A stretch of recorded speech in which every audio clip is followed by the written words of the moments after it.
You ever stuck your finger in a sea anemone? Probably.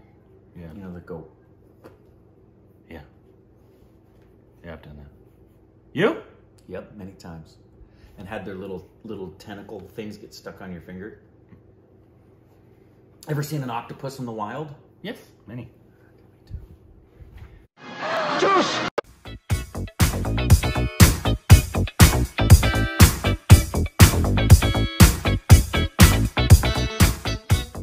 Hey, welcome back to our Stupid Directions 2.0. What do we got today? I hope it's more superhero stuff. We do. Yes. Shazam 2, Fury of the Gods. Oh. It's been a while. They took a while. I guess COVID, they kind of like pulled back like everybody. It kind of shifted everything about 2 years. Shazam, you know what Shazam was like for me? It was like Ant-Man. I went into Shazam and Guardians, honestly. I went to see Guardians because Michael wanted to. Mm-hmm.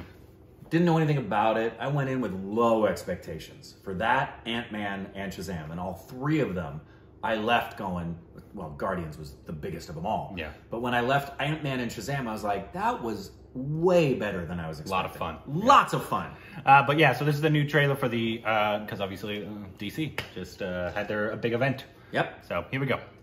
Love the first Shazam. It was real fun.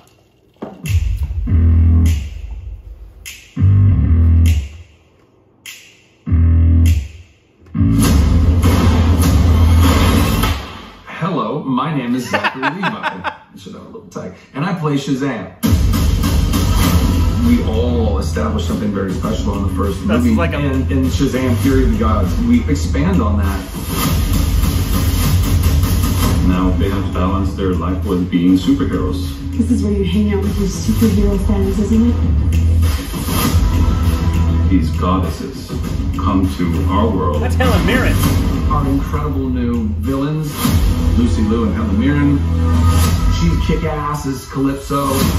We have mythological creatures, minotaurs, harpies, dragons. When I talk about upgrades, we got an upgrade, a huge upgrade in the suit. Bigger action sequences, bigger set pieces. We go from Athens to Philadelphia. We go from the Rock of Eternity and the Library of Eternity to the Realm of the Gods. So we get to go to environments that were never explored in the first film. We have it all. 3, 2, 1. Shazam, Fury of the Gods. Takes the excitement and the action to a whole new level. It's going to be more of a spectacle. This fun all around. You're in store for a treat, y'all. Excellent. Yeah, so it was kind of a get excited teaser. Yeah. Not really a here's footage teaser. No. In fact, it looks like, because they're showing that the release date's going to be 2023, it looks like there's, you know, not even in a place where they even want to think about putting a teaser. They're just going to show you. This was smart. Because people have been waiting, so it was good to show this. And in a weird way, it's kind of what you expect, because it's kind of a Deadpool thing without the attitude. It's just the silly, just like him starting and saying, yeah, really, here I am, and here's the behind the scenes. Yeah. That's the spirit of Shazam. That was great.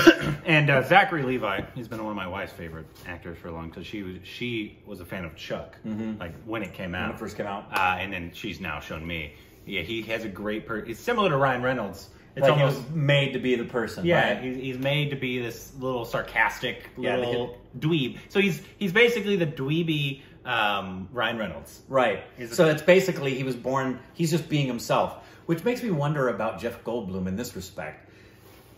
How many scripts has he really shredded, or do they write for him that way? Because that's how he talks in real life. So when he's honest, when he's doing a film, and he has to do the thing where he's talking about, well, tomorrow we're going to go to the restaurant, but before we go, we'll have to, and it's in the kitchen, because when I was there, in the kitchen, it was under the cupboard, but in the car, Yeah. we'll find it.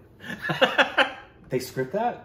I've never seen anybody write that's dialogue like just- that. That's just Goldblum just doing his thing. Yeah, Yeah. That's just what comes out. He strikes me as a person that's going to have to improvise All the time. all the time. But yeah, I'd be quite excited, and it's quite funny when like it happens with Ant-Man or these other little ones that even productions that put a lot of money into them, but not like Iron Man money or whatever. Right. they don't have as much money on the first one because they want to make sure. Yeah, they're not going to stick their neck out too far. But then once they're like, oh, people like it, it just, I think what It does it with everything. Series. Deadpool did in the second one. Yeah, he did. He actually references it. Of course he did. He was like, now we have a bigger budget. Exactly. And so it's... well, you see it in Game of Thrones. When you finish Game of Thrones and you go back to season 1, you're like, oh yeah, they weren't really sure whether this was going to be enough money to... But you also want them to keep the energy that you had in the first. That's one of the fears, is that you're going to rely too much on big action.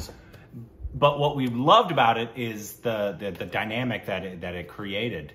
So it happens with films and series where they get lost and you're like, man, they started out so great and just lost who they were. So yeah, this hopefully is good. this keeps that same energy. Let us know what you thought about it, and down below. Juice!